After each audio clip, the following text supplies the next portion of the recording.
Yes, guys, how you doing? Welcome back to Football Inc. We're back. Johnny's on location. He's out scouting some Tenerife under 21 players, and he's going to come back with a scouting report from whatever league they play out there. Guys, apologies for no show yesterday.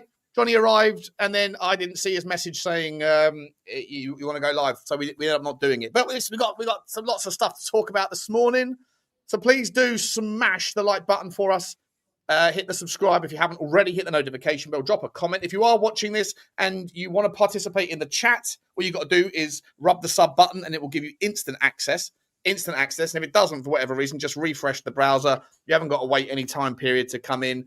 And we'll get to see who you are, where you're from. Let us know who you support as well. Last thing before I come over and find out how Johnny Boy is doing is to say we are always available on the podcast networks as well.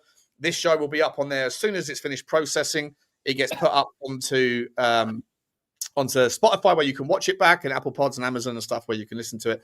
So please do follow us over there and give us a rating as well. Lots to talk about today. Big Joe Lewis getting a pardon from his boy Thomas Frank. He won't be coming back to Tottenham. We've got an interesting story out about medical negligence, and could that be a precedent set? We've got your usual transfer news, views, and clues. And, of course, here, sat next to me, although he's a few hundred miles away, with all of his takes as well, is Johnny Boy. How are you, Johnny? Good to see you. Very well. Good to be back. Thanks to everybody who's in the chat. Thanks to everybody that supports us. We couldn't be here, and we wouldn't be here without you. And for all of you who are here for the very first time, if you're tuning in, please hit the subscribe button and help us grow this channel, because we want to bring you more content. We hope to start bringing you guests and stuff like that. So we're in the embryonic stage, and I hope you're enjoying us as we move along. Yeah, Big Joe's been pardoned, Sean. The Donald Trump getting his priorities in order. What is that about, actually? How is he pardoning? Listen, right? Who doesn't he know that's made a few faux pas in their time, So he never paid any staff, and he just did a bit of insider trading. It's not like, it's a new thing, is it? It just so happens that every time the Don is about to put a tariff on a country, say China, for example, the stock market plummets. But if you're in the know and you're in Donald's inner circle, then you just forewarned is forearmed. Make a quick killing. Don't worry, guys. I've now reversed my decision. I've had a phone call with China. Everything's all right. Market shoots back up. But if you're in the inner circle, you've had the nod. So, yeah. But there's no inner circle here. Sean and I try to keep you up to date in the football inner circle with what's going on, rumours and facts. Some of rumours are wild rumours, but as we all know, wild rumours could easily become facts. And some of the facts that you think are facts are just smoke and mirrors bullshit. Mate, I've got to sort of question what this is about, right? So, he avoided prison anyway. Okay, he got a £4 million fine after admitting to insider trading, but he avoided prison. So Donald Trump, he's gone on a bit of a swagger of his pardons. Yeah, a series of pardons since pardon Bishop, since he reclaimed the White House after succeeding Biden. He's tipped to be the next recipient, as reported by the Telegraph. In the US, a pardon is a presidential act that legally absolves a federal crime which can halt further punishment and restore civil rights. According to federal guidelines, the crimes can warrant a sentence up to 2 years in prison, but Lewis won't be seen inside of a cell. We already knew that anyway. So what I've got to write, this is quickly on his quote. He says, this is from Joe Lewis. He says, "I am pleased all of this is now behind me, and I can enjoy my retirement and watch as my family and my extended family continue build our businesses based on the quality and pursuit of excellence that has been become our trademark." Right. So I just want to, is this basically a way for him to get back into trading? Now that he's got a pardon, does that mean all of the kind of, there's nothing to see here anymore, therefore he can get back to doing whatever he was doing before, didn't he gave tips to his hookers, to captains of yachts, rather than paying them a salary. Don't worry, mate, I'll just throw you a bone in the stock market. Yeah. Unbelievable. Hey, no tax on that. No HR, no unfair dismissal. Yeah, taxes. Right, I'm not going to pay you. I'll just give you a tip. Yeah, okay. Yeah, don't back horses. That'd be my tip. Look, look, when you're in that sort of inner circle of people and the people you move and shake with, but like the Bernie Madoff of this world, the trickery of mind and how they approach and move around these circles. With Bernie Madoff, it was always, look, people are obviously hearing about the vast sums of money they're supposedly making. You go to Bernie and Bernie goes, I'm really sorry. I'd love to have you part of it, but there's just no room. Leave me your number. Should anything come up, should a space come up in the next year or so, I'll give you a call. That's all I can do, I'm afraid. And you move on, right? Leave them wanting more. And, this is how look, you have the people with the money and you have the manipulators who want to get at the money, and they feed off of each other. And I guess, some get what they deserve and others don't. But listen, we'll lose. It sounds like a show for Rabbit Hole Ramblings, Johnny, rather than. Yeah, but listen, look, it is what it is, isn't it? It is what it is. But back in the real world, with Rachel Reeves, the real man is struggling right now. When you're looking at stadiums that aren't 100% full in a lot of stadiums, and the lower leagues are struggling for crowds. I think, we've got, owners now need to look at ways to attract fans in, because it's all very well, for example, Sean, charging £90 a ticket, and stopping, the average person getting in.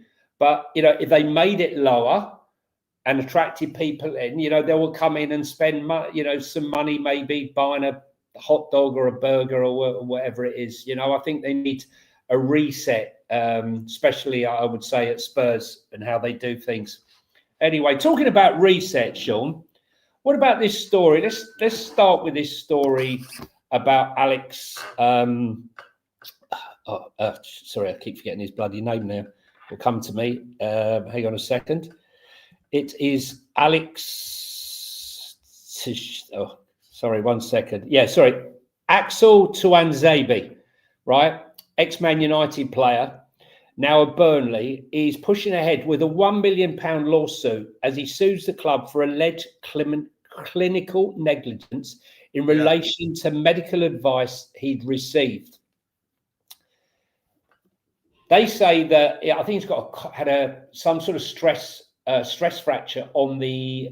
He's got a full article there. Do you want to read that? Because I can't quite read it. Yeah, Axel Tuanzebe has lodged a lawsuit against United seeking damages in excess of £1 million. The Burnley defender spent 17 years at United before leaving in 2023. Lawsuit obtained by Sky News details accusations of a back injury not being treated promptly and appropriately.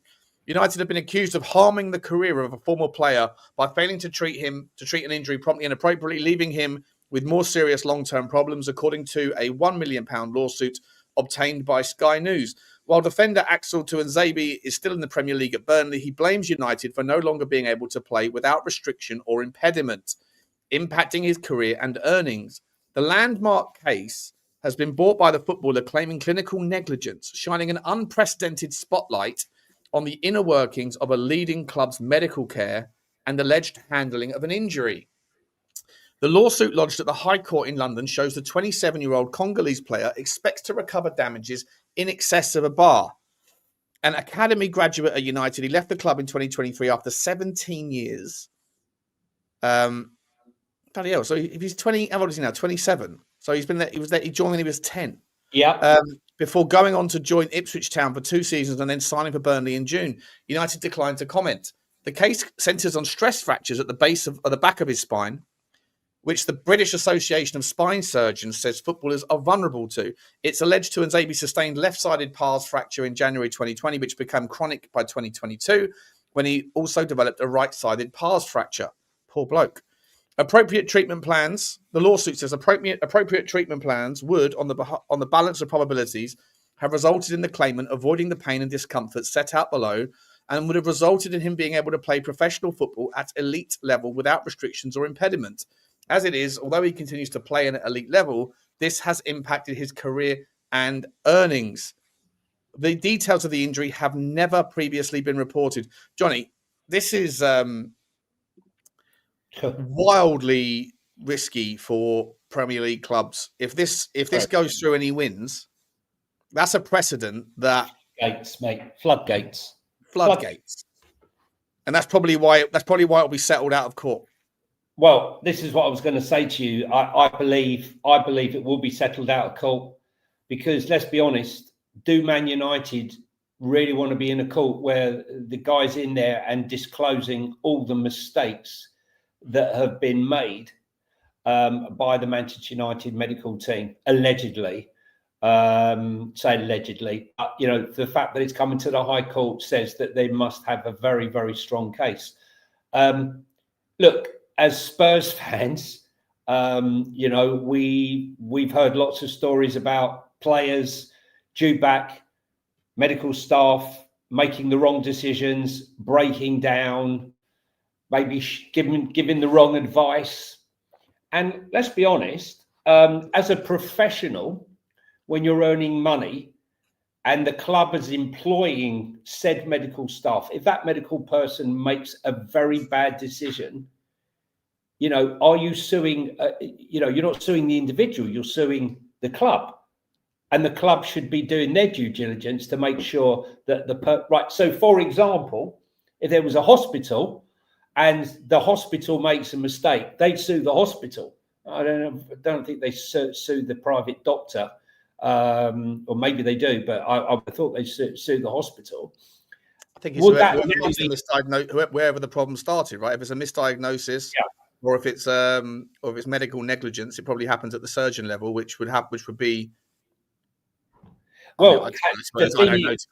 I was going to sit there and suggest I've got no idea about these things. I mean, how do you quantify your loss from a drop-off point of view? Would be the argument.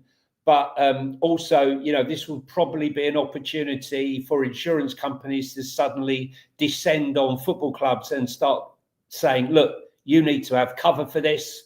I'm sure they do already, don't they? They probably but how many cases of medical negligence have we seen? Unprecedented. Exactly. So now it might be a case for them to open the can for the clubs to, for insurance companies to now descend on them and say, look, you need to have cover for this moving forward. Maybe players have to sign non-disclaimers. There might be a whole series of scenarios here that they might have to do to prevent this. Yeah, there'll be extra additions put into the contracts when they sign them, right? That says, any injuries that are sustained, we will do our best to medically treat, but they are not. Yeah, we all have indemnity insurance. I mean, like if you've been in business, you'll have indemnity insurance. So, as they say in the chat, doctors have personal indemnity insurance, but for a club, I've never seen it, and it does say unprecedented for a player to sue a club for misdiagnosis of an injury, which led to a greater injury, and as such, has ruined this. Couldn't that happen in anything, mate? Like, what happens if you? I mean, I don't really understand the thing. Like, if you're a builder, breaking a leg, though, isn't it? Like, if you break a leg in training or whatever, right? The club has insurance, okay? Because they're on a contract, they have to pay the contract. That's part and parcel of it. I get that, but giving someone the wrong medical advice, which has resulted in the termination of their. So if they gave the career this advice to someone who was 21 years of age or 22, and they end up ruining their whole career because of this medical advice. But where does it stop, Jonny? Like, does Dejan Kulusevski, could Dejan Kulusevski sue Tottenham Hotspur when he clearly dislocated his knee or whatever happened in that injury? He's obviously referred the situation. Yeah, my knee popped. And then the Tottenham medical team say, get up and try and run it off. We're in the middle of a game. Or do squat jumps, Sean. Do squat jumps, right? Or think back to Bentancur didn't get stretchered off, right? Yeah. And was asked to walk off the pitch with ligament injuries. Yeah. Think back to exactly my point. Doherty when he got smashed in the Aston Villa game and came back on the pitch two times during that game at Aston Villa when Matty Cash smashed him, right? And he ended up coming off with I think it was ligaments he had as well. He sat down, he got up, he carried on playing for an extra 2 minutes, then sat down again, got taken, went off, then came back on one more time, and then under medical advice. So, I mean, it's a can of worms. Also, I don't know if someone can be like that. That would also make it would be horrendously unfair on the physios to be held accountable for making decisions on the player welfare if they haven't had a chance to do a scan. So saying to Decky, listening to Decky or listening to to Doherty or to Bentancur or whatever and saying, are you okay? And then wanting to stay on, similar to like the Bergvall thing the other day when he wanted to stay on despite him having clear concussion. And the concussion protocol now is in place that even if you're fine 3 minutes later, you have to miss 2 games of football, right? Which is ridiculously extreme, but it's for the best interest of the player. Player welfare comes first. You might have the same things happen with little injuries, where if a player gets tackled harshly in a game, and because the physios haven't got the benefit of knowing the extent of the injury, then for them to protect themselves or for the club to protect themselves from potential future litigation, even the slightest niggle might be if there is a can of worms that's opened up here, then the clubs might say, well, we have to take you off because we don't know the extent of the injury. And if we say you're fine, if you say you're fine to play on and we let you play on and it turns out you're not, and then you have more problems down the line, you're going to end up suing us. Now, this guy's probably only got £1 million worth of lost earnings because he's a smaller name player. Yeah. But imagine if it was Cristiano Ronaldo in Saudi, something like that. I mean, look, what I do know is, when I looked at Decky, I mean, Decky went down right in front of me and I turned around and I said, that's Decky's done. He's got serious injury. And they go, no, what are you talking about? And I said, I'm telling you, the way he went down, the way he was pounding the ground, right? The player, certain players, right? And basically, the medical staff telling him to jump up and down and do squat thrusts, right? When he could have a potential is nonsensical, as was Bentancur's. I mean, Bentancur's injury. I was going mad that day. What are you doing? The guy, Harry Kane's calling him over, like, shot, quick, get over here. It's serious. And then let them come on. That is negligence. That was 100% negligence, right? But he hasn't sued. I think maybe it's the character of the person as well. But we don't. I think that once these sorts of things become, it just takes one. Once your one agent might say, look, I think we got a claim here.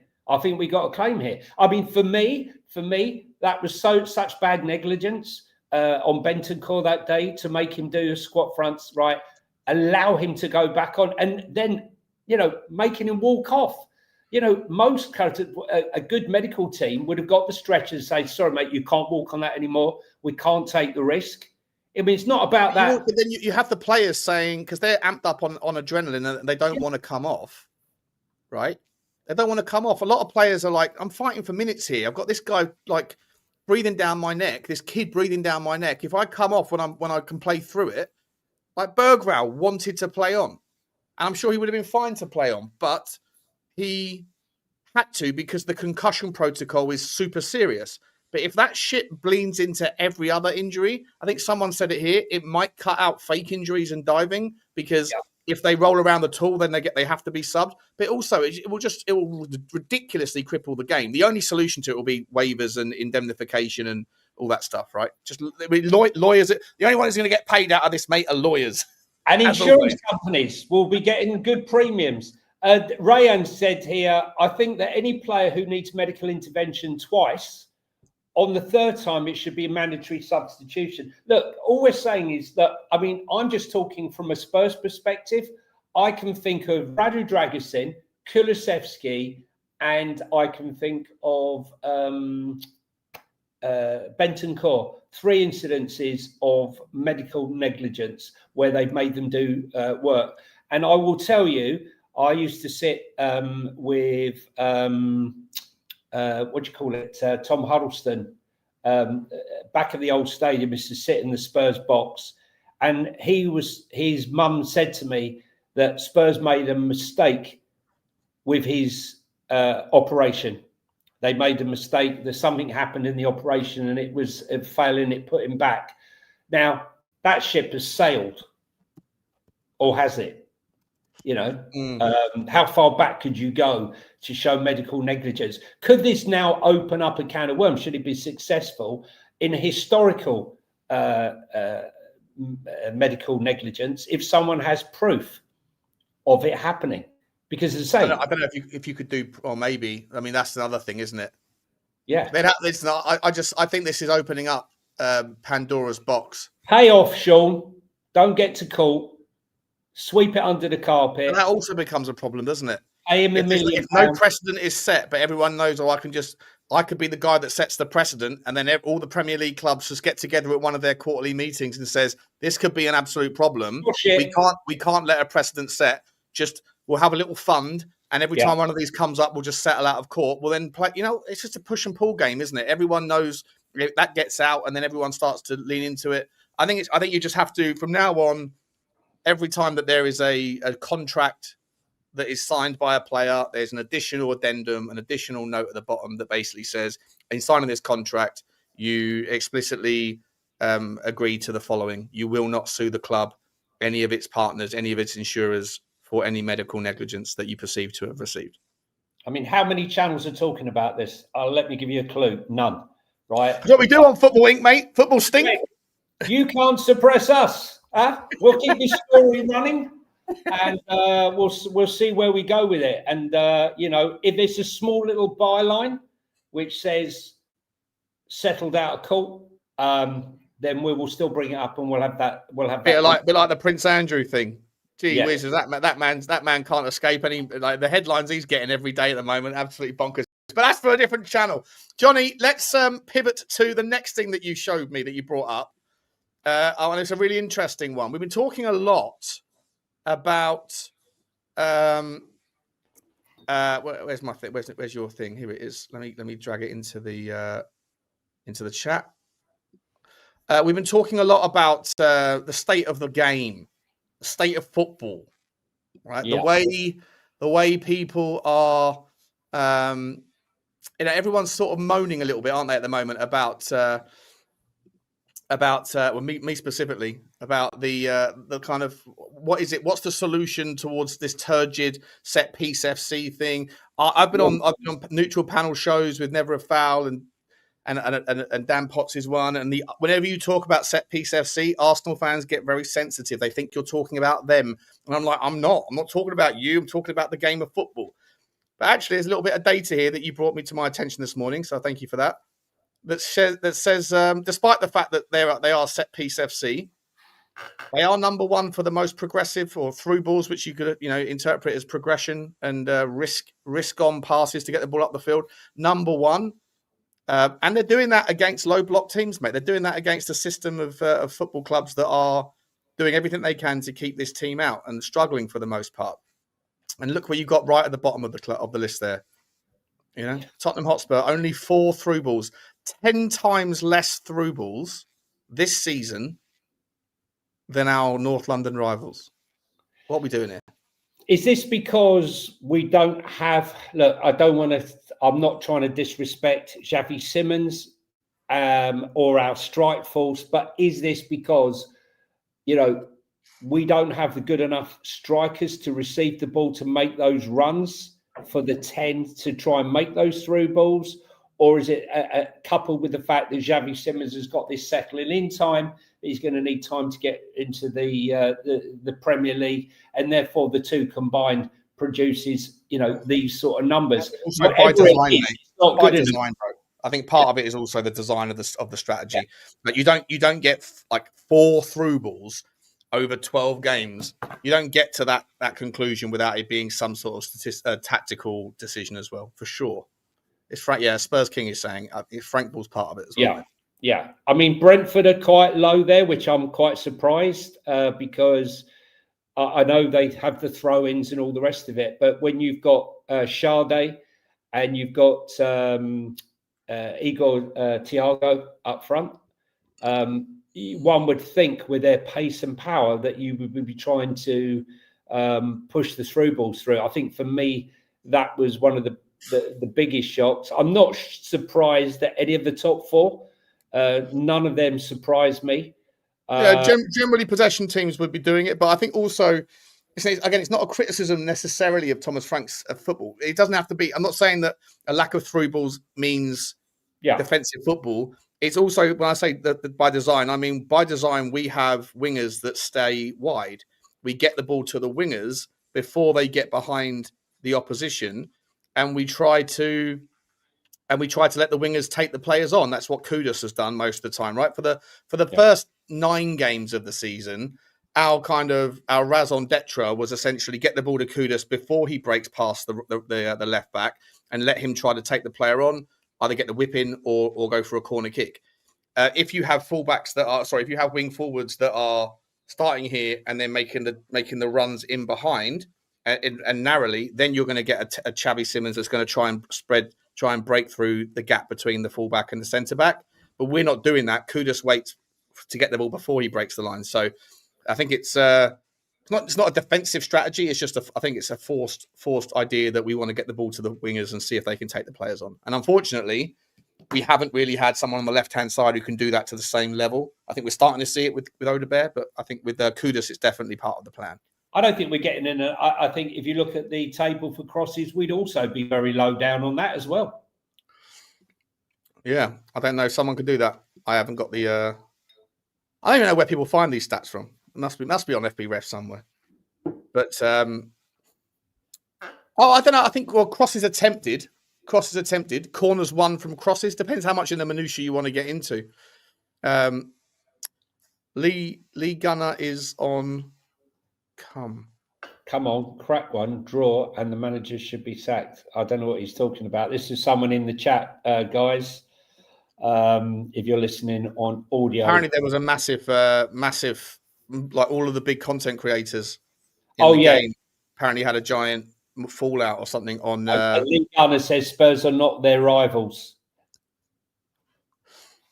I suppose in a table wise, he's right. We're not their right. We're not their right. We're local rivals, not title rivals, I guess. Yeah. Remember, Arsenal are from South London. For those from Scandinavia and from America new to the game, they moved from south to north to claim their crown by cheating, the way Arsenal always do things. One other story, which I think a lot of Spurs romantics were hoping might come to the fore, has been shut down in no uncertain times by Heung-min Son. And he said that all stories about him leaving LAFC at the end of the season before the playoffs, it will not happen. He will not be leaving the club. It will be disrespectful to the club, LAFC, to even talk about such things. Because there was a thought that he could come back before the playoffs and play a while, and he would help Thomas Frank's system on that left-hand side. But it's not going to happen. It ain't happening. But one story that's seems to have come out and come to the fore, I don't know how much we can put in that, is Spurs being linked to Rafael Leao, AC Milan, and AC Milan needing to sell him to raise some funds. The price has come down, Sean. How consistent? Well, it was 100 million euros. Oh, that's right. Yeah, we saw that link the other day, didn't we? I just don't think he wants to leave, mate. I feel like Italian clubs have this unbelievable ability to attract some absolute worldies into their. I'm not calling Leao a worldie, by the way, but just generally speaking, Bastoni, Leao, the geezer Martinez at Inter as well. Like the Milan clubs, and to a lesser degree Juve, they have this ability to attract some of the best players in the game and not pay them as much as they could get elsewhere. And they just don't want to leave. They get married to the Milan life.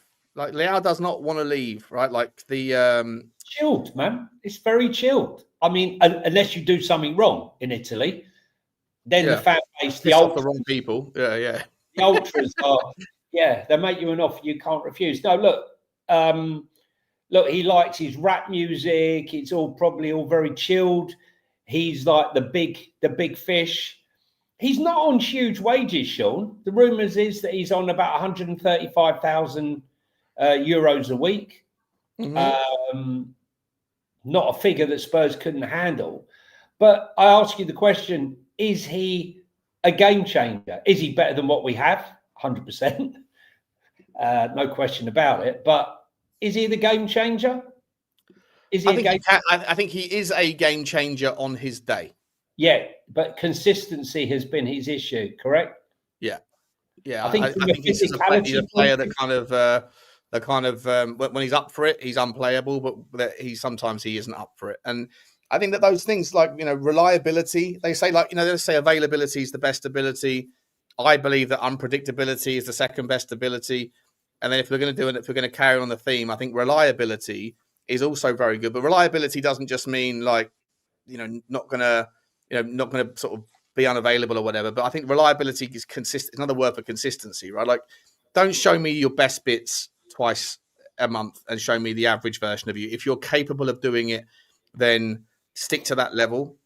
And if you're not, then I don't think you're taking yourself as seriously as you can. And I think that when you're lucky enough to have a career of doing that sort of thing, then you should be able to raise your level every time you step on the pitch. A lot of players are brilliant when they play on TV. James Maddison is a little bit of a player that he shines when it's a big game, Super Sunday, 4:30. The eyes of the world are watching. But if it's a 3:00 kickoff that's not televised in the UK against Burnley, he doesn't seem to put in as much of a shift. Like you always used to say, right? James Maddison was 33 and a third. Correct. Well, he's even less than that now. Yeah. He's even less than that now. But look, has James Maddison got talent? 100%. But you need, the best asset is availability. And he hasn't been one to be available. I do fear for the fact of him, coming back. But look, the fact for me, when I look at players like Luka Modric, who is a legend, but 40 years of age, still playing his trade out there, and playing 90 minutes, will someone like Leao find moving to the Premier League far more stressful, far more demanding, than sort of lazing around being, a big fish out in Milan? Definitely part of the consideration, right? Like, correct. It's a little bit easier. Like the Premier League is the top level. You have to have a certain mentality to think, correct, you know what, I'll go to the Premier League and play for a team that's. I don't think Leao goes to Man City. I don't think he's a sort of Man City player. I don't think he goes to Arsenal. I don't think he goes to Liverpool. I think that Tottenham would be probably the sort of level. He might think that Tottenham is a lesser club than he's ready for, but in the Premier League standard, I think that's the sort of level that he gets to if he was to come. Maybe a Villa, someone like that, right? And so a Newcastle potentially. I think that those sorts of clubs would be that kind of caliber. But he's sitting there going, well, in Milan, I've got beautiful weather, beautiful women, beautiful food, lovely lifestyle, playing for a top team with unbelievable heritage, unbelievable credibility, playing in the not this year, but generally playing in the Champions League. And generally speaking, it's an easier standard. It is an easier standard, And so do you want to kind of give all that up to play at a top level? You have to really want it to be able to go, you know what, I want to be the best player, the best version of myself I can be. Let's be honest. It's a step down in club, but it's a step up in overall difficulty. Correct. And that's not everyone's going to want that, are they? Do I need it? Is probably what he's asking for himself. sometimes I look at someone like Nico Williams and I wonder whether he's like Matt Le Tissier, who, like Matt Le Tissier, could have left Southampton many times to go to a great club. I admire the loyalty, but he was so much better than Southampton Football Club. Yeah. And I wonder if someone like Nico Williams, being in the Basque region with his brother, will 100%. stay there forevermore, because, he's lauded, he's a legend there. Yeah. And he has resisted any sort of move. At some point in life, be satisfied with your lot. If you're generally happy, why disrupt it? There's a lot of people that have come to the Premier League and have been exposed for being bang average. When really they're not bang average. They're just, it's a very difficult environment. Like, I always remember that Troy Deeney quote. Yeah, the Watford striker. When he said that he banged in 18 goals in the Championship, and he came up and he's like, I'll easily get 10 or whatever. And then in the first game, he considered himself a very fast player. And then he was sprinting as fast as he could against Manchester City. He got rattled in the first minute. And he went, Jesus Christ. And then he was sprinting and he was out-sprinted by John Stones, who isn't even known for his electrifying pace, right? And he was like, what the hell? And then he realised at the end of that game, he was like, I thought I'd get 10 goals minimum, but now I'm thinking, will I get even a couple, And he's like, it's just a different level. The Premier League is just unbelievably optimised. I think that's a lot of players probably don't want that smoke. I mean, listen, you're in Italy and you've got beautiful Bella Donna, magnifique. You got your pasta, you got your spaghetti, and then you come to Spurs and you got birds with 3 teeth and chicken. It's a dilemma. There's still some smoke shows in London as well. England's got its own smoke shows. Let's not throw all the English Helgas under the. England's got their Helgas too. Come on now. There's some very nice women at Spurs. Okay. Yeah. Well, not just at Spurs. Anyway, England's got its fair share of Helgas.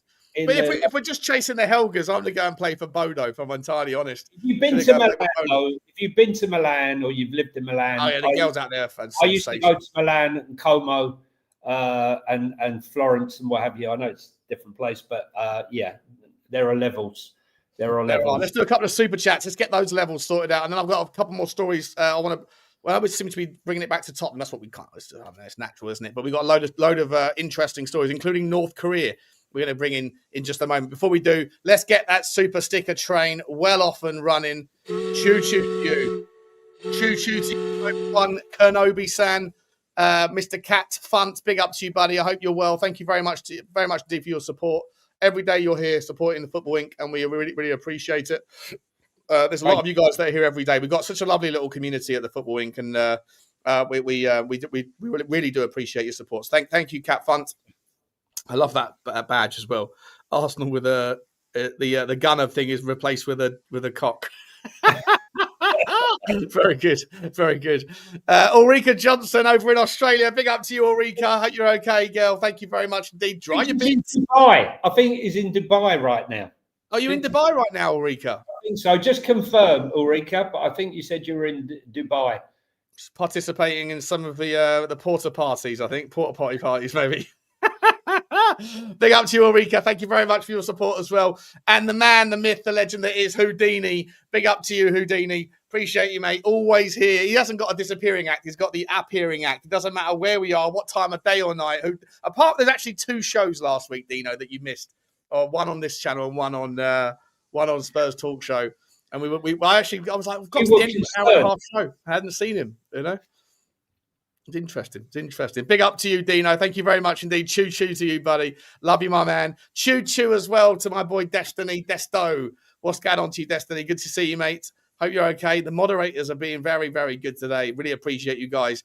And we've got our friend from over in America. He's what's the university, Johnny? Georgia State. Georgia State. I still haven't got my T-shirt from Johnny. I haven't seen him since. Got it. We haven't seen each other, Nathan. I have it. It's all ready for him, right? But when I go to see you, mate, you're always flying off somewhere. You're always in a plane going somewhere, aren't you? I was there. I thought you were going to be at the last game, but No, I haven't been to the last couple, to be honest. Waiting for him. He's waiting for him. Georgia Tech. Georgia Big up Tech. to you, Nathan. Thank you very much, mate. It's a really generous super sticker as well. Choo choo to you, Nathan. I'd said Georgia, but he should remember that. Terrible performance, Sean. It's Georgia Tech. Yeah, Georgia Tech. Georgia Tech. Sorry, mate. Sorry. Big up to you. Let us know what's going on in the Georgia Tech world. Those of you that don't know, Nathan is a commentator, broadcaster in America, and we follow him here, and we appreciate all your support, Nathan. Should get you on to do the next time that Elche play who was your team? Who's your team is it Valencia? No, Valencia was the Chats. Yours is Bilbao, isn't it? Bilbao, yeah. What we'll do, Nathan, we'll get you on a watch along. You can when we do Elche versus Bilbao in the second round of the season. We'll have an American slant on the action. Sensational stuff. Big up to you. Thank you very much indeed, mate. Thank you to all of you guys. Jonny, I've got some stories for you. So we pause on Tottenham for a minute because there's a really interesting story about a player out of Jonny. If I was to say to you, if there's a football club out there that we both appreciate, that plays in Central Europe, that has a wonderful youth talent, that has a wonderful ability to develop players, and they end up coming into the Premier League or going elsewhere. They're pretty good in the Champions League. They're very good at home, not so good on the road. Who would I be talking about? There's loads, mate. Bayer Leverkusen, Frankfurt. Nope. Slightly smaller club, smaller league. We're talking, which country are we talking about? Because there's a Belgium. few. Club Brugge. We've got a big Tottenham Hotspur are being linked with an absolute baller out of Club Brugge. Another one. This morning. Yeah, a really, really interesting player who's also the nephew of a former Tottenham player. We're going to come to him in a minute. Before that, I want to bring to your attention the interesting update out of North Korea this morning. Kim Jong-un, never thought I'd be saying this, has agreed to broadcast Premier League matches in his country, but under strict conditions.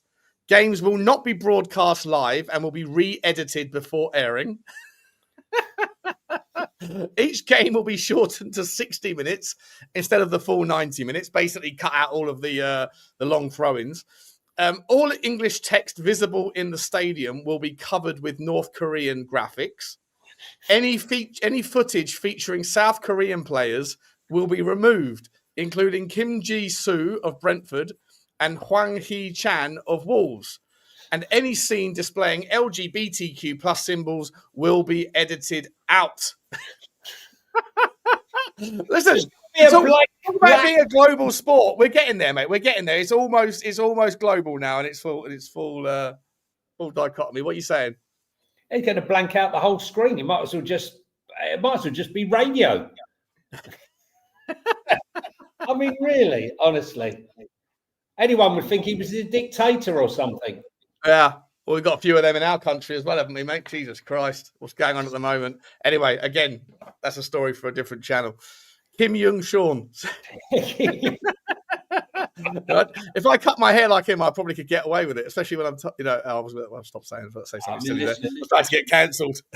I've got to be honest with you, no disrespect, but I'm with Destiny here, right? I mean, I think while we've got rainbows, we can't have any other symbols, but we've got a rainbow flag at Spurs. I've got no problem with the BLT, GLBT, LGBT. BLT. Not a problem at all. But if you can't have this flag and that flag, and you can't have any symbols, it's got to go across the board. Oh no, it happened again. What did he just say? I guess it's time to say goodbye. We're getting canceled today.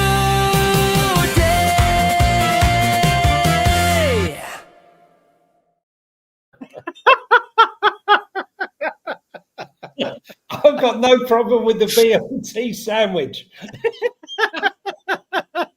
Fucking hell. Oh, dear. Oh, dear. don't get this on Sky News or Sky. Oh dear. Yeah, Well, no. back it up. We're done. And that's the end of Football Inc. Oh dear. Gee whiz. We Gee could have whiz. a North Korean flag in the corner. It'll show our games. Unbelievable. Unbelievable. If Team America did Premier League in North Korea. Yeah. Gotta be careful. Definitely a BLT with mayo, Alpesh. What was I going to say to you? What about these stories about Harry Kane, Sean? As predicted when they first came out, I said that I thought Harry Kane would head straight for Barcelona to replace Robert Lewandowski. Who wouldn't? I mean, he's having a fantastic time out there in Germany, and who wouldn't? The adulation he's had, but easier standard as well. I just think that he would be unbelievable at Barcelona. I mean, the new stadium, I'll come on to that in a minute. Replace Lewandowski, yeah? Replace Lewandowski. The problem is, can they find the money to fund the deal? Why wouldn't he come back to Tottenham? Because I just think if he wins the Champions League, if he wins he was.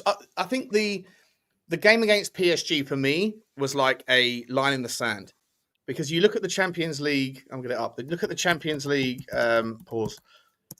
table, right? And you've got 5 teams that are undefeated right now. I think it is, or 6. It's 5. Tottenham are one of them, and you have Bayern, Arsenal, Inter, City. PSG were one of those teams before the last week, and they went to PSG and they absolutely outclassed them. Outclassed them. And I think that Bayern Munich could quite easily get a result at Arsenal in 2 weeks' time. And if they do, then I think that Bayern Munich, not only will they win the league this year, I think they become the favourites for the Champions League. And if Harry Kane wins the Champions League and he's got a double league title in Germany, the only thing left for him to complete before he retires is the Premier League all-time top goal scorer. And then he might only have it for like 2 or 3 years before Haaland takes it. But if you retire as the Premier League's top goal scorer, having won 2 league titles and the Champions League winner and every other record that he's set, of which there are dozens and dozens and dozens, I don't know, I feel like there's unfinished business in the Premier League for him. And if it also happens to coincide, just quickly, if it also happens to coincide with Tottenham dropping 250 million quid not on 15 players, like we've been doing for the last 4 or 5 years, but now when you look at the depth of our football club, when you look at the fact we've got 11 injuries and we can still put out people like, Mawani, I know he's injured now, but like people like Brennan Johnson, people like Polinia, people like, you've got all of these players and you've got the depth that you have, and now you just need some superstars to be sprinkled in to close that gap. Go and win the Champions League, go and win the Bundesliga 2 years running, pick up a Dopgal or whatever it's called, the Dopal, whatever the DFK thing is, and then come back to the Tottenham, get the Premier League all-time goal scoring record, and maybe you get a chance of winning a trophy in the Premier League as well with Tottenham. For me, I think that makes more sense than Barcelona. I just think that, when you're a kid, to the dream of playing for Barcelona, Real Madrid, it's just something you dream of as a player. And I just think that he could go there and break more records. What records is he going to break in Barcelona? Break Messi's record, but he could go there and score the most goals scored in a La Liga season. I think he's just got that, and playing with the likes of Lamine Yamal and some of the others. I don't know. I think it's possible. The only thing I think that would stop the deal happening, in all likelihood, is the fact that where did Barcelona find the money? And talking about money, how much? 55 million quid in the summer, yeah? 55 million. Look, the interesting thing is, I don't know whether Barcelona are using the same people to build their stadium as build our stadium. They are a year behind. They're a year late. and they're still not finished. And escalating costs. It's costing more money, right? But that's just isn't Jonny. Listen, I don't know anything about property development. I know you do. I've never done it. Yeah. Isn't that rule of thumb? Whatever the quoted price is and the timeline, you double both. You right? Yeah, I'm not so sure. I just think that the stadium, because Real Madrid did such an incredible job on their stadium, and Barcelona feel like they've got to up the ante or to be up there. I'm not so sure. I think maybe they're adding stuff as they go along. Rain says it's a fixed price contract. That'd be interesting to see when you're a year late. And I saw an interesting one that Lionel Messi turned up at the stadium, Sean, but no one knew he was there. None of the fans knew. None of the officials knew. But the first thing they knew about it was somehow he sneaks into the stadium and took a picture, which he posted on his Instagram, of him standing in the unfinished Nou Camp or Camp Nou, whatever you want to call it.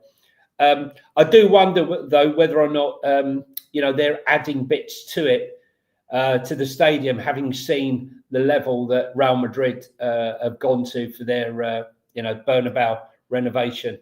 But look, I'm sure whatever he decides, he's going to be very, very successful. I remember having a conversation about 3 years ago when there was serious concern about his ankles. Do you remember, Sean? Yeah. Whether or not he would be able to go long because he's had so many bashes on his ankles. He hasn't had that really in a couple of years. There's no issues, is there? Yeah, as soon as he moved from Spurs, it seems to have cleared up. It's the same thing with loads of players. Manor Solomon. Yeah, everything. Joe Rodon, sorry. There's every player that leaves Tottenham, not only do they go on and win a trophy, they also suddenly have no more injury issues. Yeah. What is it you always say? You need to piss in the corner or something. Is that some way of like... is that like an old wives' tale of how you get rid of a curse? Piss in the corner. The gypsy curse. But it will be interesting to see. Arsenal, there's links here. Keegan Yildiz to Arsenal could be one to watch again. We're going on to transfers, are we? Sorry, yeah. I didn't know if you've got something else. No problem. I just want to do the rumor mill. The rumor mill. It's time we went there to speculate, gesticulate on who will go where. Yeah, one that you and I talk about. We'd love to see at our club, but I can't see it personally. But Keegan Yildiz to Arsenal could be one to watch again, says Gazzetta dello Sport. The Gunners look to have been handed a huge boost due to the players' contract talks with Juventus stalling yet again. It's the second time that talks have stalled.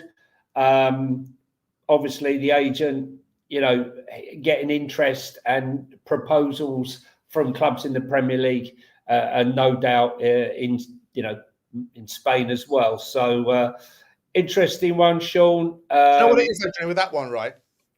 I think we said this a few times, but just at the risk of sounding repetitive, if it looks like Semenyo is going to choose Liverpool, and if Arsenal are going to go and get Keegan Yildiz, fair enough. But then surely the next cab off the rank in the Premier League that needs a left winger is Tottenham. And if they can pay the money that most other European clubs can't, if you can find a way to make it work, then you do have Rodrigo. Basically a free run at a player like Rodrigo.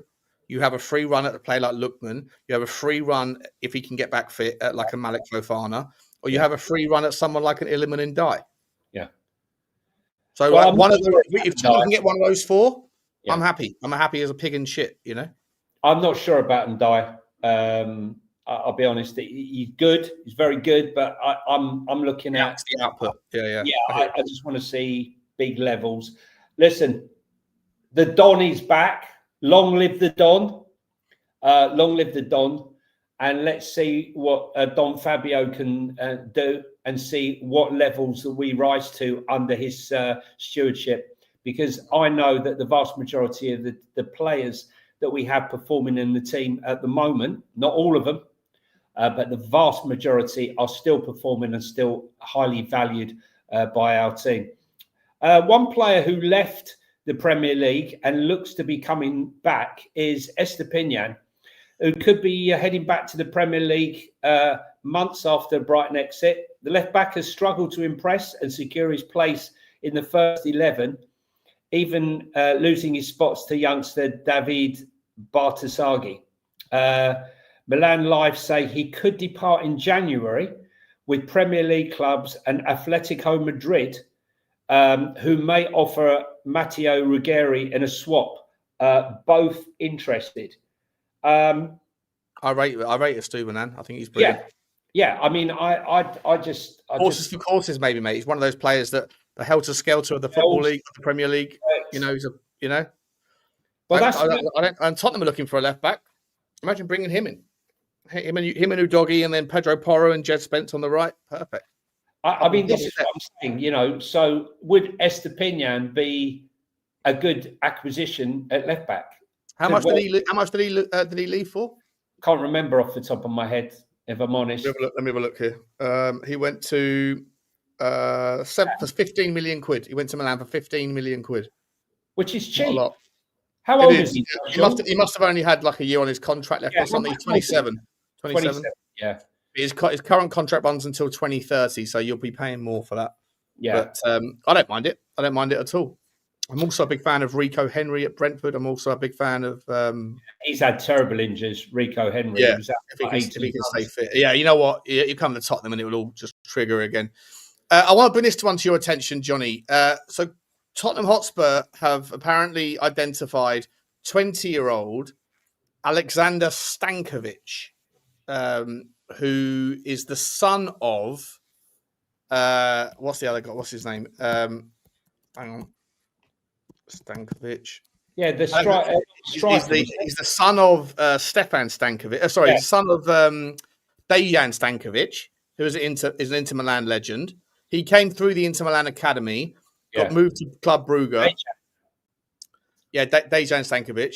He's also Dejan Stankovic is married to Anna Asimovic, and Anna Asimovic's brother was Milenko Asimovic, ex-Tottenham midfielder from the 2000s. If you remember him, was it Milenko? It was Milenko. There's a lot of itch going on. Stankovic, Ilic. Yeah, but every team should have an itch, mate. Every team should have an itch. I had an itch once. Yeah, bit of cream sorted that out, right? There you go. Foxy's here. Stankovic came through the Inter academy. His dad is a legend. There you go. He's saying it. Saying it or before me. I don't know. I do think Inter have a buyback option on him though this summer and next. I think you're right about that. But yeah, Tottenham apparently have identified him. But he's a DM. He's a DM, so he would be someone to come in and to learn and to maybe be the eventual replacement for Polinia. You know, much better. Listen, I think he's been really good. Whenever I've seen him play, especially Bruges at home. You know how much I rate Bruges at home. I think they're just brilliant. Even Barcelona, what a game that was. The 3-3 game, Barcelona against Bruges. Not so good from home, Bruges. Not so good away from home. That they don't travel well, but they're at home. They're just an unbelievable team, and they play unbelievable football. And he is the guy. Stankovic is the guy that sits in that six and sort of controls and allows the other rest of the players to go. And he's very good at passing. His stats are phenomenal. I'm a big fan. Big fan. No, I think, look, there's a very good chance that we will, deals like that where they've got a buyback, you can agree with the buyback to buy out the buyback clause. It's not, no chance of it happening. An interesting one here. Tyler Morton is the target for Crystal Palace after his fine form for Lyon just months after leaving Liverpool for the move to France. Crystal Palace have got some, have got business to do here because, Gahey's definitely going and they're desperately going to need to find a replacement for him. I don't know whether or not, they know exactly who they want. They tried a couple in the summer there that fell through, didn't they, Sean? I'm just trying to think of the two that they did, the two centre-backs they tried to sign. But they both fell through. I'm not sure whether or not they'll be able to sign one in January, so that they, in preparation for going, for Mark Gahey going, or they'll wait till the summer. But I think if they do that, they're going to be exploited. Jared Bowen seems to be on the radar of both Liverpool and Spurs. What do you think of that one, Sean? Yeah, I keep hearing this one. That Jared Bowen story keeps getting it keeps growing in volume and noise. Apparently, on Transfer Market, who aren't known for their, like, they're not people that break stories, but they are people that kind of aggregate it and give percentages. They've moved it up to 50% that will join to Tottenham. So coin flip doesn't sound great, but still it gives it more noise than I would have ever kind of imagined. Like, would West Ham fans really be okay with it? I don't think so. I think he'll be the eventual replacement on the right-hand side for Mo Salah. I very much doubt that Jared Bowen will leave in January. I think it'll be highly unlikely, especially as West Ham are in a relegation battle. But maybe if Tottenham were to let Manor Solomon go to West Ham, if they cancelled that loan deal, then maybe you could go. Tell you what, we'll throw in Manor Solomon and we'll give you 50 million quid, and we'll take Jared Bowen. Any chance? Danny Dyer, yeah, they can keep Danny Dyer. We'll take Jared. But he doesn't want to. Says the thing. He might want to. Like, he's just bought a home and stuff, and he's starting a family with her. I think he's in Essex, in Tottenham, in Footballer Avenue or whatever it's called. But I don't know. I mean, I find it quite incredibly unlikely. But I would have thought a year ago, I would have told you it was incredibly unlikely we would have signed Mohamed Kudus. So stranger things have happened. I personally think that Paqueta would be a player. Imagine if you could go and just do that double. Imagine that. Here's a 90 million and Manor Solomon, and we'll chuck in Archie Gray on loan as well. How about that? And then we'll take the interesting thing. Yeah, well, the fact you mentioned that Lucas Paqueta's West Ham future is in some doubt, as he's being eyed by Saudi Arabian Pro League clubs. Though West Ham are asking as high as 100 million. Yeah, no. And they would only let him go if they signed a replacement. 100 million. How much do you reckon he's had a bet on that? Sure. Are we talking about Bowen or are we talking about Paqueta? Paqueta 100 million? No, fuck that. No, never in a million years. But never in a million years. Just add an O. Just add an O. Going back to Liverpool, though, there's Liverpool been linked with a lot of players. I mean, you would think, having spent 450 million, and the links would be all about defenders. Defender. But no, we got the links with Semenya. Now we got links with Serge Gnabry, who they could be fighting Juventus for, because they can't afford his wage demands. You got Semenya, as I said. You got Jared Bowen.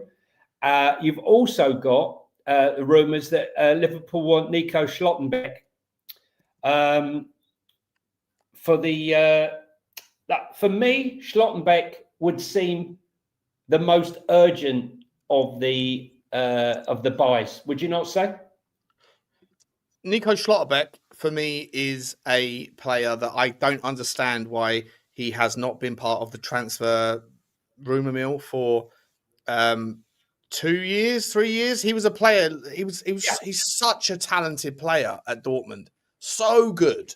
He's the defender they need. Yeah, he is. Yeah, he's tall, he's big, he's strong, he's capable in the tackle. He can pass with both feet. He's a really accomplished player. And yet, for some reason, everybody, or at least the rumour mill, forgot about him for 3 years. And now suddenly he's coming back he's back in trend or on mode or whatever. But yeah, he's a wonderful player. And I think he would be perfectly adaptable to the Premier League.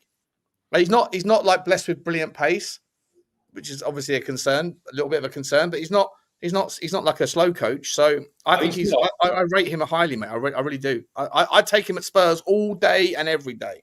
What I don't understand is the other one I thought would definitely be on the moon is Jan Bissek.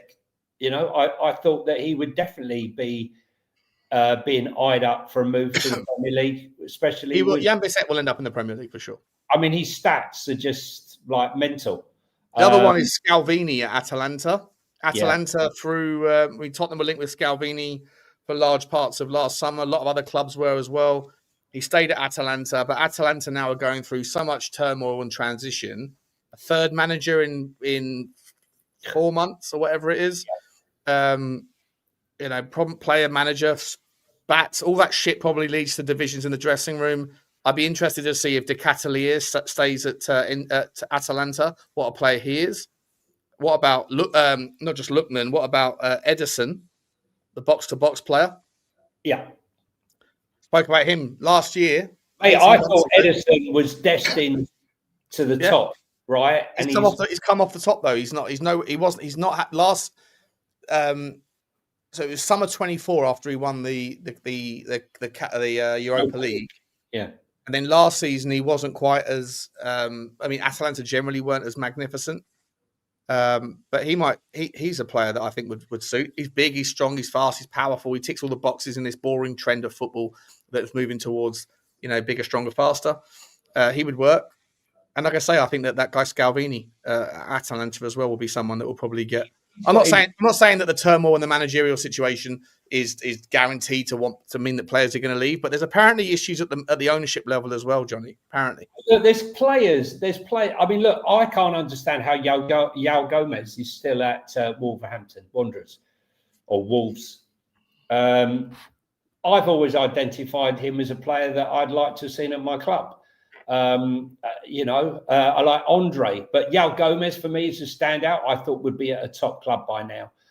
He's still young, but I think he's good enough to play at a much higher level than he is at Wolves, and yet no one has come in for him. They El Nouri went. Eight Nouri went, and Cunha went. Matez Cunha. And he got left behind. I thought he would, what's he say? Stop saying these names that aren't as good as Lookman, Johnny. Hey, Angeball, if you watch the show on a regular basis, if you understood how many times Sean and I have spoke to Adamar Lookman, like honestly, know your onion. I think Angeball has a distinct affinity to Ademola Lookman, and we all do. I rate him. Johnny rates him. We love Lookman. Big time. We're big fans of him, right? We always defended him, and then when he had this latest spat with that idiot coach who's been sacked after 15 games, where he's grabbed hold of him round the shirt. We discussed it in here where all the Atalanta fans were defending Lookman. And you can't argue with that fantastic record he had at Atalanta with his GA 3 years on the trot. I even liked him when he was in the Premier League with Everton and the likes. So we're big fans of him here. And Sean and I would be absolutely delighted if he came, 100%. Semenya's form, Sean, it has dropped off a little bit since he's been played out on that right-hand side. Any idea why you think that he's moved out there? I think. Listen, when you've got some, look, he played off the right-hand side for the first 3 games of the season. Then he came to Tottenham and he was moved to the left. He smashed us up because. Iriola's got a guy that's equally devastating on paper when in form against on either side. He's just a brilliant player, can smash the ball with such ferocity with both feet. And he was moved over to the left because he took on Porro and he chewed him up. And then he stayed on the left-hand side for a few games. He's moved back to the right-hand side. I don't know the reasons why. Maybe who did Bournemouth play last weekend? Villa, wasn't it? They lost Adam Smith very quick. They missed Adam Smith very, very quickly. Is Luca Dean? No, Dean yet. Is Luca Dean still there? He is, isn't he? I'm not sure if he played in the game, but maybe they just thought it's better to go after him than Matty Cash or whatever. So, and look, Bit of bad form, but listen, playing off the right, playing off the left. Semenyo is competent, beyond competent at both. I love him. Mashing Joe in the chat, very funny. He says, "Hey Johnny, you said you don't want and die. Very good, because he's not for sale, bro." Who's that? Mashing Joe said that. Mashing Joe, yeah. No, I mean, listen, he's not. I mean, Sean brought him up, but Manchester United definitely looking for midfielders, because, as we know, Casemiro, it will be a thing of the past very soon. And 3 candidates mentioned this morning. Well, 4 actually.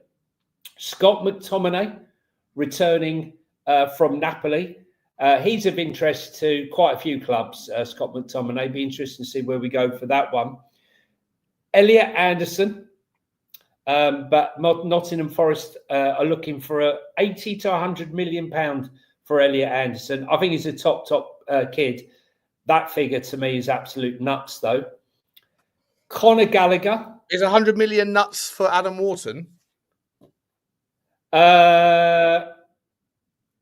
Yes, I think he's brilliant. I wanted him when he was at Blackburn before he came to Spurs. But come on, let's be real, okay? It was 100 million for Caicedo crazy? It was at the time, but he's proven to be the best midfielder in Europe right now. Yeah, you could be right. Listen, I'm a huge and fan. Adam Wharton has English. He's homegrown, right? So, I mean, I love Adam Wharton. I mean, I wanted him over Archie Gray, mate. When we were in that January transfer window, but Dougie Freeman knew straight away what to do, didn't wait around while others were umming and ahhing and looking and viewing and sending their scouts. He just went in and got the deal done, just like he did with Elise, just like he did with Eze. So Conor Gallagher is the other one, on loan initially with an option to buy from Atletico Madrid in January. That's an option. And last but not least, Frankie de Jong. He's several times he's been linked with the move to Man United. I can't see this one ever materialising, or not for a good while. Why would you leave Barcelona for a struggling Ruben Amorim, Manchester United? Not for me. So out of the 4, between Scott McTominay, Elliot Anderson, Conor Gallagher, and Frankie de Jong, I'd say Conor Gallagher on loan with an option. For United? Yeah. Looks the most. Listen, Conor Gallagher's got that homegrown thing as well, mate. You know, does Conor Gallagher reckon he's got a chance to get into the England squad? It's going to be a fascinating January, mate, because there's a lot of players that are going, it's a World Cup. You only get 3. I've got half a chance. I need to be in the Premier League for Thomas Tuchel to be paying attention to me. You know, it's going to be a fascinating. I love transfer windows in the year of a World Cup, because just crazy shit happens. Crazy opportunities arise. It's going to be fascinating. And I'm excited to see who goes where, not just at Tottenham, but everywhere. I think there's going to be some wild stuff happening. And also when you throw in that kind of that 8th game of the Champions League and the Europa League match week being at the 27th, Johnny. Yeah. The 28th, 29th, 30th, and 31st. Those 4 days, we're going to have to do 12-hour streams, bud. We're going to have to do 12-hour marathon streams. You better not be on bloody holiday. No, I've said no January holidays. I was offered, believe me. I said no January holidays. We're doing streams all day, bro. We're doing January benders. Is out. A transfer bender was what we're doing. You know? January 100%. Is out. Chelsea are Chelsea guys. If you're in the chat, please, if you hit the like button for us, helps the algorithm. And if you are drifting over here from the first time, please, guys, hit the subscribe button, and please tell us where you're from and what club you support, because we want all fans from all over the world coming to watch the show and to join in. Chelsea, super chats, mate, super stickers. Dermatron, big up to you, Dermo. He says he's just joined as a new member. Very nice, man. Appreciate you very much indeed, Dermo. Hope you're okay, buddy. Yeah, mate. Thank you very much, but I appreciate your support. And Cap Funt has said, I feel we will get Lookman, just a gut feeling. I'm okay with that. We'd be very happy. There's risk. There's definitely risk with him. But I'd imagine he'd be on his best behaviour for the first 6 months at least, you know? Well, listen, let's see what happens. Chelsea are on the march again. Obviously, they've had a lot of injuries at centre-back, but they've still got another 14 knocking about. But they are looking for two main centre-back targets, with Blues considering Barcelona's Ronald Araujo and Club Brugge's Joel Ardenez.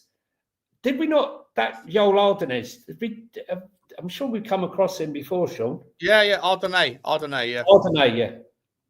Ecuadorian footballer. That's right. That's where it was. 21-year-old, yeah? Plays at Club Brugge. Yeah, I love an Ecuadorian.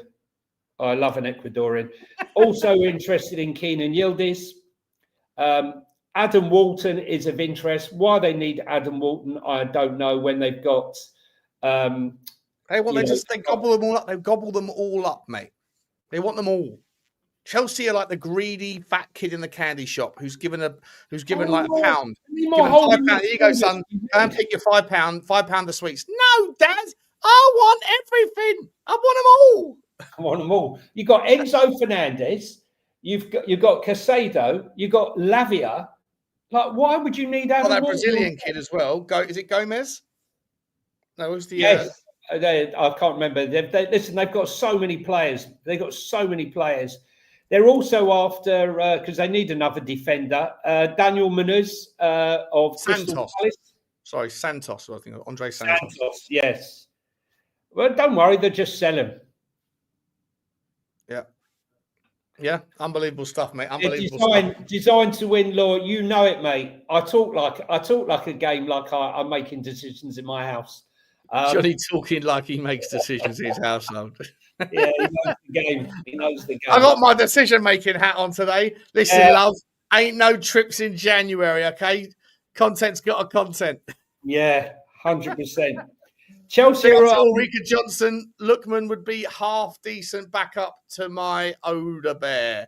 My Oda Bear too, Ulrika. She's my Oda Bear. He's my Oda Bear too. You know? Yeah, it's top player.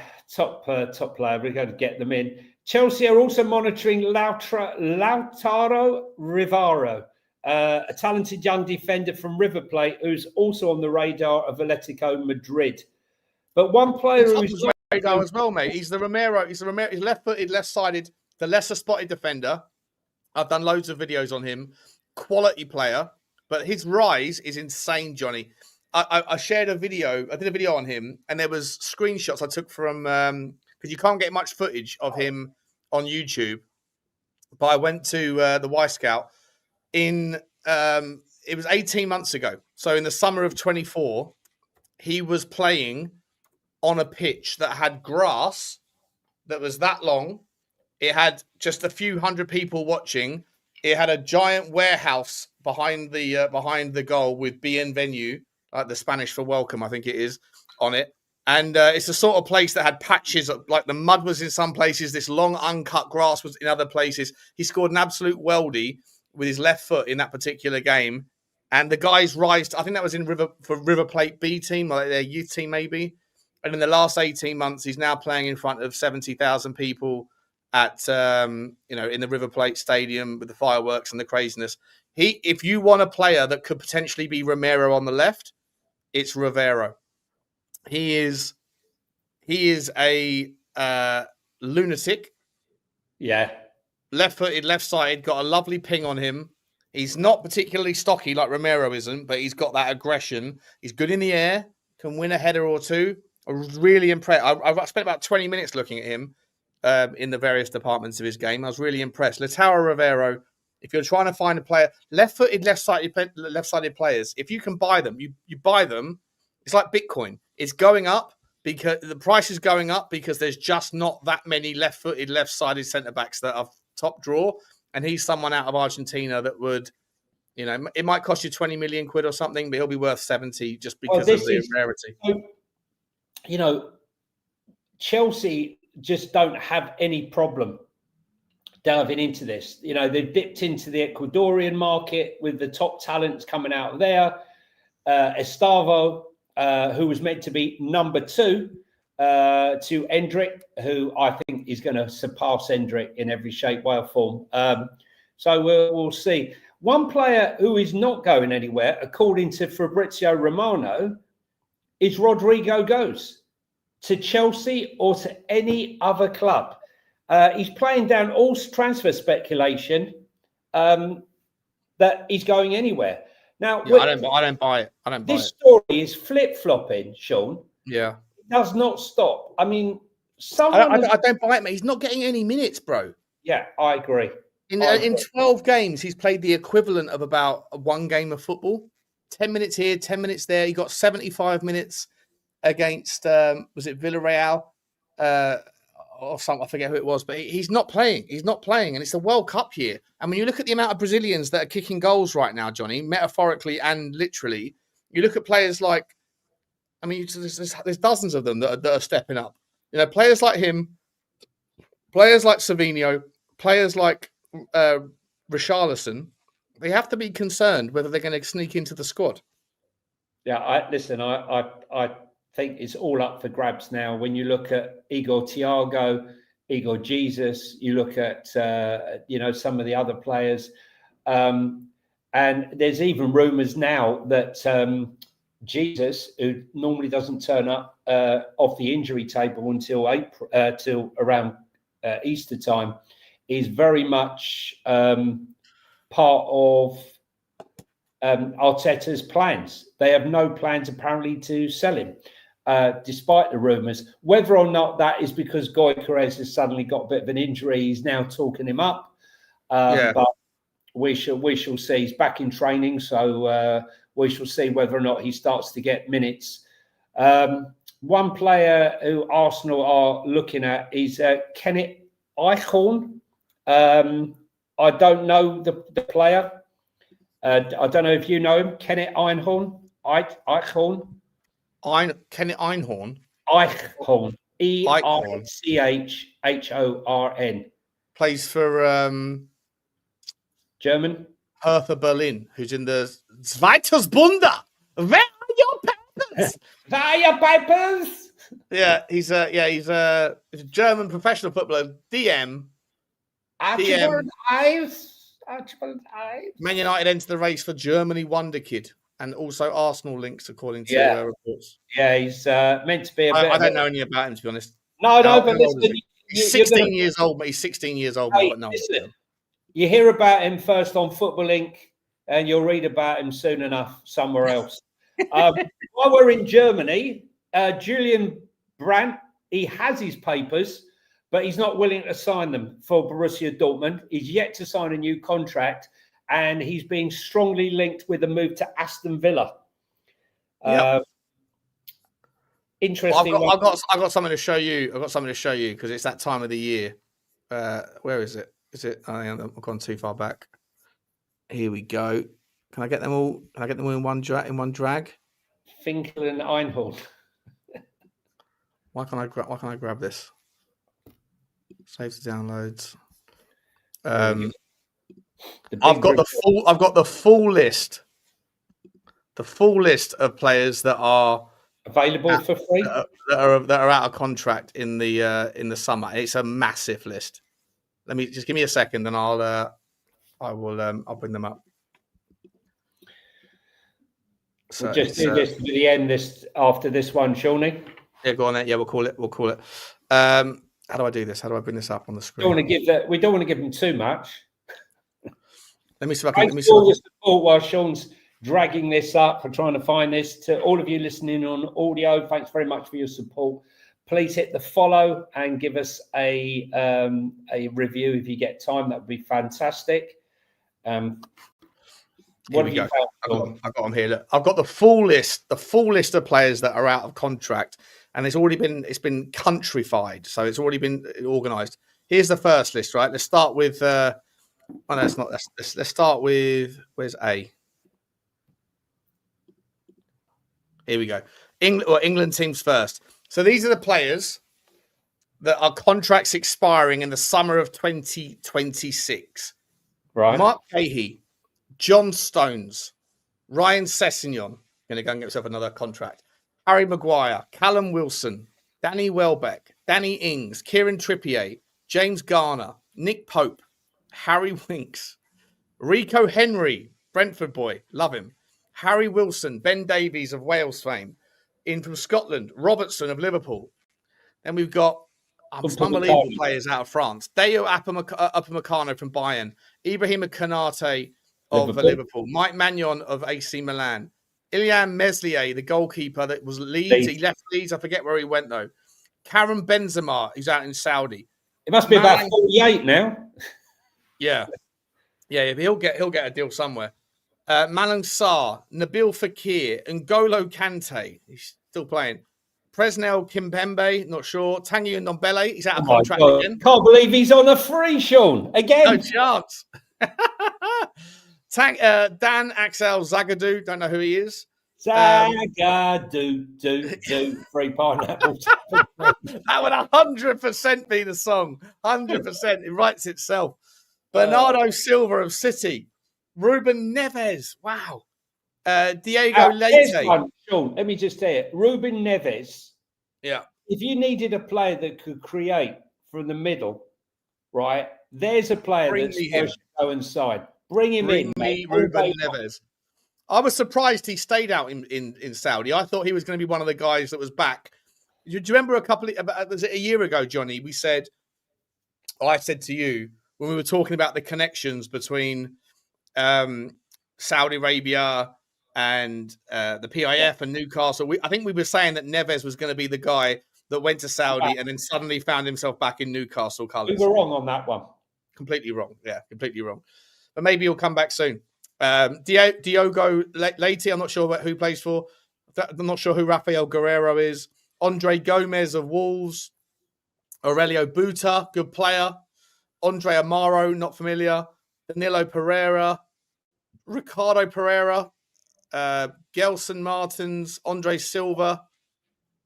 Eric is that Andre Silva? Is that Andre Silva Diogo Jota's brother? No, I don't think so. He died, didn't he? No. Oh yeah, of course. Oh, of course. Yeah, shit. Yeah, that makes sense. That makes a lot of sense. Sorry. That's all right. Cancel time. What was I going to say? Eric Garcia, is that the Barcelona? Yeah, I think so. Ex-Man City Barcelona boy, yeah? Yeah. Quite a few Garcias.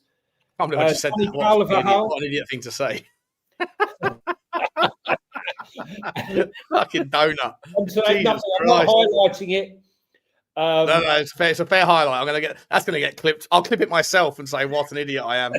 Adama Traore still hanging around. Danny Carvajal. Wow. Inago Martinez. Mate, there is some absolute ballers on Timo Werner. Traore, mate, if he spent less time putting baby oil on his arms, right?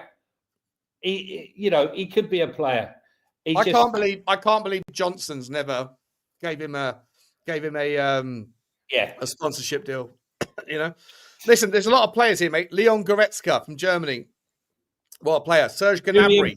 I'll take Gnabry all fucking day long, by the way, on our left-hand side. He's on a freebie again. Can't believe it. Freebie again. Julian Brandt. We've been linked with him. Some people don't rate him. I still rate him. But listen, if Serge Gnabry is a freebie, bring me Serge Gnabry on the left-hand side. Pascal Gross. Is Manuel Neuer still playing? Fucking hell. Yeah. Anyway, there's so many talent. We can go for this in the future. Anyone can. Emre can. He's still there. Look at some of these other players, right? Mateus Reyes, what a player he is. Immobile. He's getting on now, so he might be less mobile. But mobile is the right word. Yeah. Brozovic. Didn't Brozovic go to Saudi? I think Brozovic went to Saudi. Dusan Vlahovic, mate. Dusan Vlahovic, of course, yeah.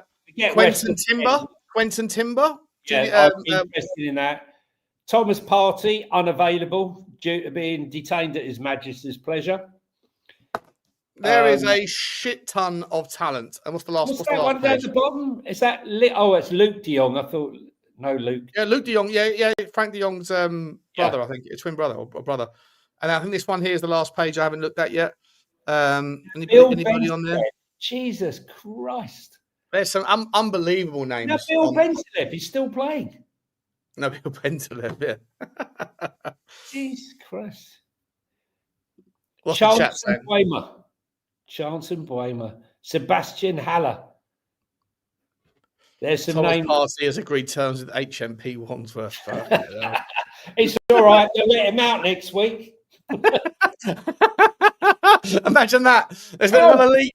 Someone was about to get deported, and they got suddenly he's rocked up and put on his boots, and he's playing football for Arsenal. I bet the Craig twins, the Craig's family wished that they were banged up now under this Labour government. They'd have been let out. They'd have found a way out, wouldn't they? They'd have found a way out easy peasy. Mate, listen, what a list. What a list of freebies. I'm sure a lot of those will get signed to new contracts, but I didn't see a Tottenham player on there. Apart from Emmanuel Solomon wasn't on there. Anyway, guys, we've been going for an hour and a half. Johnny's got his holiday to get on with. I've got some work to get on with, so we shall leave it there. Johnny, any last thoughts, my man? Yeah, but none of them mentionable on here. The guys really appreciate the support, and if you hit that like button, hit the subscribe button, we really appreciate it. And tell your family, tell your friends, tell anybody about Football Inc. and try and get them out here. Help us grow the channel. Sean, it's been a pleasure as always. Goodbye from me. And it's goodbye from this guy. See you guys. Have a good day. Bye. Bye.